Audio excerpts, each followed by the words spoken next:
بسم اللہ الرحمن الرحیم۔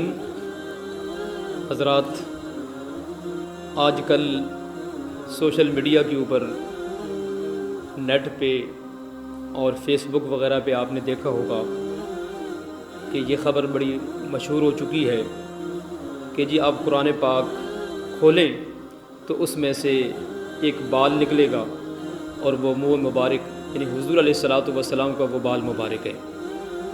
اب کئی لوگوں نے قرآن پاک کھولے ہیں، اس میں سے نکلا ہے وہ بال، تو لوگ اس کا بڑا احترام کرتے ہیں، اس کو دھو دھو کے پی بھی رہے ہیں اور یہ بڑی خبر چل گئی ہے۔ اصل میں بات یہ ہے کہ قرآن پاک جب کوئی شخص پڑھ رہا ہوتا ہے تو کبھی کسی کی داڑھی کا کوئی بال، کبھی کسی کے سر کا کوئی بال ٹوٹ کے جو ہے وہ گر جاتا ہے اور قرآن مجید کے اوپر اس کو پتہ نہیں چلتا، اور وہ قرآن پاک ایسے ہی بند کر کے رکھ دیتا ہے، وہ چلا جاتا ہے۔ کوئی اور آیا، اس نے قرآن پاک کھولا تو اس نے کہا کہ او ہو اس میں دیکھو جی یہ بال نکلا ہے۔ میں نے خود 5 قرآن پاک کھولے ہیں، سورہ بقرہ کو بھی کھولا ہے، لیکن اس میں کوئی بال نہیں نکلا۔ یہ من گھڑت سی باتیں، اور یہ پتہ نہیں عوام میں بہت زیادہ تیزی کے ساتھ، بہت جلدی کے ساتھ یہ باتیں پھیل جاتی ہیں اس طرح کی، کہ جن کا شریعت کے ساتھ، جن کا دین کے ساتھ کوئی تعلق نہیں ہوتا، اس طرح کی باتیں جیسا کہ ایک وہ اکثر جگہوں پہ ایک ہمیں فوٹو کاپی والا ایک اشتہار ملتا ہے جس پہ لکھا ہوتا ہے حاجن کا ضروری اعلان، جو اس کی فوٹو کاپیاں کروا کے تقسیم کرے گا اس کے کاروبار میں برکتیں ہو جائیں گی اور اس کے جو ہے وہ بچے نہیں مریں گے، اور جو فوٹو کاپی نہیں کروائے گا اس کے بچے مر جائیں گے۔ اس طرح کی فضول قسم کی باتیں، ان کا شریعت کے ساتھ کوئی تعلق نہیں ہے۔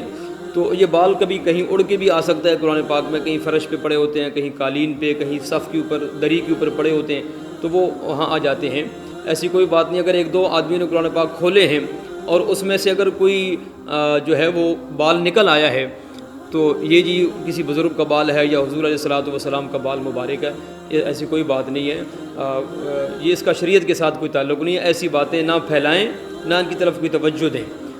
اگر اس بال کو آپ چومتے ہیں، اس کو دھو دھو کے اس کا پانی پیتے ہیں تو قرآن مجید جو ہے وہ ہمارے لیے ہدایت ہے، شفا بھی ہے، ہدایت بھی ہے، رہنما ہے ہمارے لیے۔ قرآن کریم کو ہم نے کبھی پڑھا نہیں ہے، قرآن کو ہم نے کھولا نہیں ہے، اس کے عبارت پر، اس کے متن پر، اس کے ترجمے پر کبھی ہم نے غور نہیں کیا، اس کا مفہوم کبھی سمجھا نہیں ہے۔ قرآن کو ہم نہیں پڑھتے، حدیث کو نہیں پڑھتے، ایسی باتوں کے پیچھے ہم جو ہے وہ بھاگتے ہیں اور دوڑتے ہیں۔ تو حضرات گرامی، اصل میں یہ چیزیں جو ہیں یہ دین سے دوری کی وجہ سے ہوتی ہیں۔ ہم نے اللہ رسول کے فرمان کو پڑھنا چھوڑ دیا ہے، اولیاء کرام کی تعلیمات کو پڑھنا چھوڑ دیا ہے۔ ہم کہتے ہیں کہ جو ہم نے کہا ہے شریعت میں وہی ہو، نہ کہ ہم یہ کوشش کرتے ہیں کہ جو شریعت نے کہا ہم اس کے مطابق چلیں۔ بہرحال ایسی باتوں کی طرف آپ توجہ نہ دیں، وہ ان باتوں کی طرف آپ توجہ جو ہے وہ اپنی مبذول کریں اور لوگوں کی کروائیں جو اللہ رسول کی باتیں ہیں۔ قرآن کو پڑھیں، حدیث کو پڑھیں، بزرگوں کی تعلیمات کو پڑھیں۔ اللہ تعالیٰ عمل کی توفیق عطا فرمائے۔